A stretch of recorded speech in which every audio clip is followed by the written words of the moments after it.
Bonjour, je suis Laetitia Vito, cofondatrice avec Nicolas Collin du média Nouveau Départ. Nouveau Départ, c'est le média de la crise et de la transition. Dans le cadre de ce média, nous réalisons des séries de podcasts. Il y a des interviews avec des personnalités que nous trouvons passionnantes, et puis une série de conversations à deux voix, Nicolas Collin et moi, sur des sujets d'actualité que nous discutons de manière approfondie. Et ces podcasts à deux voix, il y en a 2 par semaine, qui sont réservés à nos abonnés. La semaine dernière, par exemple, nous avons traité de 2 sujets, la grande fragmentation du monde et puis la lutte contre le réchauffement climatique dans le contexte de la crise du Covid-19. L'interview de la semaine dernière était une interview de Robin Rivaton, un spécialiste de l'immobilier, sur la question de la ville de demain et du marché de l'immobilier après cette crise, pendant et après cette crise du Covid-19. Cette semaine, nous aborderons plusieurs sujets dans nos podcasts à deux voix. Il y en aura un qui sera consacré au sujet de la Silicon Valley et de son avenir. Est-elle menacée par ce qui se passe dans ce tournant 2020 ? Il y aura une interview de Émilie Belay, une entrepreneure qui a créé une entreprise qui s'appelle Vestpod, qui s'occupe de la gestion de fortune et de la question des femmes et finances. Et puis, nous ferons aussi une conversation à deux voix sur le sujet de l'immigration. Et c'est de cela dont je vais parler aujourd'hui dans cet édito, donner quelques-unes des idées qui seront développées dans le podcast à deux voix qui sera mis en ligne demain.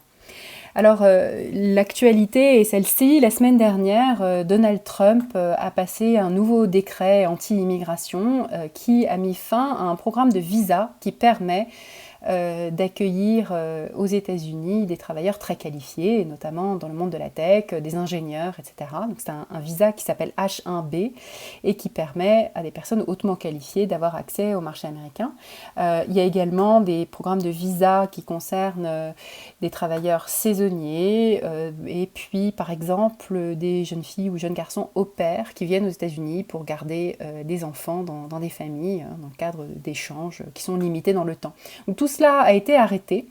C'est une continuation de quelque chose qui a été déjà mis en place le mois dernier, ou plus exactement en avril 2020, où Trump avait annoncé qu'il mettrait fin au programme des green cards, donc qui permettent aux étrangers de travailler aux États-Unis. Et la fin des green cards a été prolongée, la suspension des green cards a été prolongée d'ailleurs la semaine dernière également.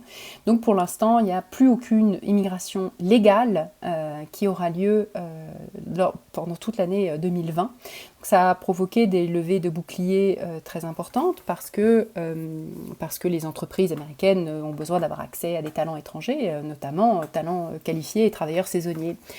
On pourrait penser que c'est le contexte de la crise actuelle qui est en quelque sorte une période de parenthèse et que la crise sanitaire oblige à mettre fin à ces mouvements et qu'il s'agit de quelque chose de temporaire.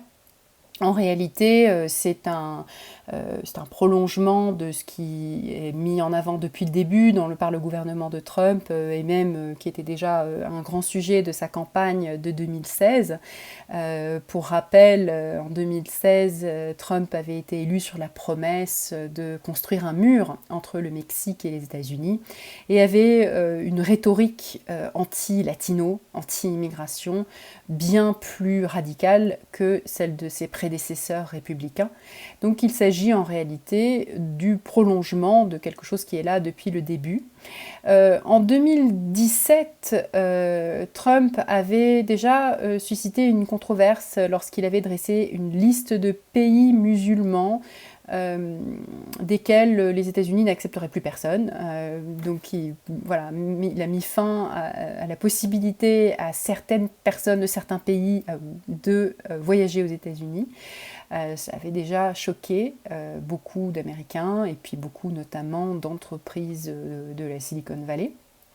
Et puis en 2018, il y a eu une accélération très forte des restrictions contre l'immigration et puis surtout de la criminalisation des immigrés illégaux en particulier latino, avec cette politique de zéro tolérance qui séparait de manière brutale les enfants de leurs parents, avec un emprisonnement. On a vu des très jeunes enfants enfermés dans des cages ou dans des cellules très spartiates, ce qui a évidemment beaucoup choqué l'opinion publique américaine et mondiale, avec des images très choquantes de très jeunes enfants en larmes. Les Nations Unies ont condamné officiellement cette politique jugée inhumaine. Et surtout, aucun programme n'a été mis en place pour permettre de réunir plus tard les parents et les enfants. Donc il est probable qu'on en reparle beaucoup parce que les effets de ces politiques extrêmement violentes ne sont pas encore tous pleinement visibles. La fin des green cards ou la suspension des green cards qui a été annoncée en avril a été aussi prolongée la semaine dernière. Donc ce que cela veut dire, c'est que là, pendant toute l'année, il n'y aura vraiment plus rien, mais ce sont toutes les embauches de 2021 qui sont concernées. Donc les grandes entreprises et moyennes entreprises américaines sont très inquiètes parce que ils savent qu'ils auront besoin de recruter un certain nombre d'étrangers, comme c'est toujours le cas, parce que soit ce sont des talents qu'on n'arrive pas à trouver sur place, soit ce sont des postes qui sont peu attractifs et difficiles à recruter, notamment tout ce qui concerne le travail saisonnier. Par exemple, dans les hôtels et restaurants, très difficile de remplir tous les postes. Alors pour l'instant, en période de crise, Trump utilise la pandémie comme prétexte pour finalement faire ce qu'il avait envie de faire depuis le début. Et la nouveauté, ce qui est différent par rapport aux politiques des années d'avant, c'est que jusqu'ici, il avait toujours séparé, fait la distinction entre des immigrés qui seraient méritants et d'autres qui ne le seraient pas, et puis surtout entre des immigrés qualifiés et non qualifiés, avec cette idée que on doit pouvoir poursuivre le brain drain américain, faire venir les cellules grises dont on a besoin. Ici, avec la fin du programme H1B, ce sont beaucoup des ingénieurs. Alors, il y en a dans ce programme de visa H1B environ 200 000 par an, et notamment 60 000 Indiens qui chaque année viennent travailler dans les entreprises de la Silicon Valley, en particulier donc, dans l'informatique, des développeurs. C'est donc perçu aussi par l'Inde comme quelque chose de très très négatif, parce que c'est la relation entre l'Inde et les États-Unis qui est en question. La diaspora indienne, notamment dans le monde de la tech, dans le monde entier, est un élément important du rayonnement indien. Et puis des échanges de compétences, parce que certains de ces talents reviennent en Inde avec des expériences et des connaissances qui servent l'économie indienne. Mais ce sont aussi évidemment tous les ingénieurs, data scientists, développeurs, etc. d'autres pays, il y en a parmi eux des Européens, qui ne pourront pas être embauchés. Il n'y en a tout simplement pas assez dans l'économie américaine. Et dans le contexte de la Silicon Valley tout particulièrement, c'est un sujet qui risque d'être très critique et de poser des questions vraiment très profondes de modèles à certaines de ces entreprises. Le recrutement étant déjà un goulot d'étranglement, ça risque de le devenir davantage. Surtout que ces entreprises-là continuent de recruter pour la plupart pratiquement au même niveau, voire parfois plus qu'avant. Dans la Silicon Valley, c'est un tiers des habitants de la région qui sont nés à l'étranger. Et dans les entreprises numériques, la moitié des employés en moyenne sont nés à l'étranger.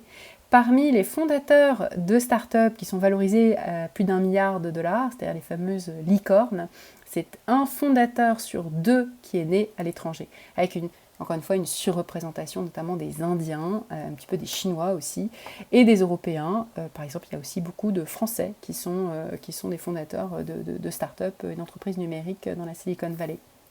Il y a donc évidemment beaucoup d'inquiétudes qui ont été exprimées par les CEO de ces entreprises. Sundar Pichai, le CEO d'Alphabet, le conglomérat Google, a exprimé ses inquiétudes. Il est lui-même né en Inde et donc absolument représentatif à cet égard de la Silicon Valley. Au-delà de la Silicon Valley, ce sont beaucoup d'entreprises qui sont inquiètes. Et puis, le contexte de la crise et du marché de l'emploi qui se porte très mal aujourd'hui, en fait, n'est qu'un moment assez temporaire parce qu'on peut penser que cela aura un coût très élevé pour l'économie américaine à moyen terme et long terme, notamment parce que une entreprise sur 4 aux États-Unis est fondée, créée par un immigré. Ce chiffre est très élevé et montre qu'en réalité, il y a évidemment beaucoup de créations d'emplois qui dépendent des immigrés et que réserver des emplois donnés aujourd'hui à des immigrés aux Américains, eh bien en fait c'est un coût d'opportunité pour des emplois futurs qui seront créés. Ce sont certains des sujets que nous allons développer bien davantage dans le podcast à deux voix qui sera publié demain. Je vous invite à vous abonner à Nouveau Départ pour écouter ce podcast et puis tous les suivants et les autres contenus que nous publierons à l'avenir. Je vous invite aussi à vous abonner à la chaîne YouTube pour recevoir tous nos éditos et nous laisser aussi des suggestions de sujets que vous aimeriez nous voir traiter. Merci, au revoir.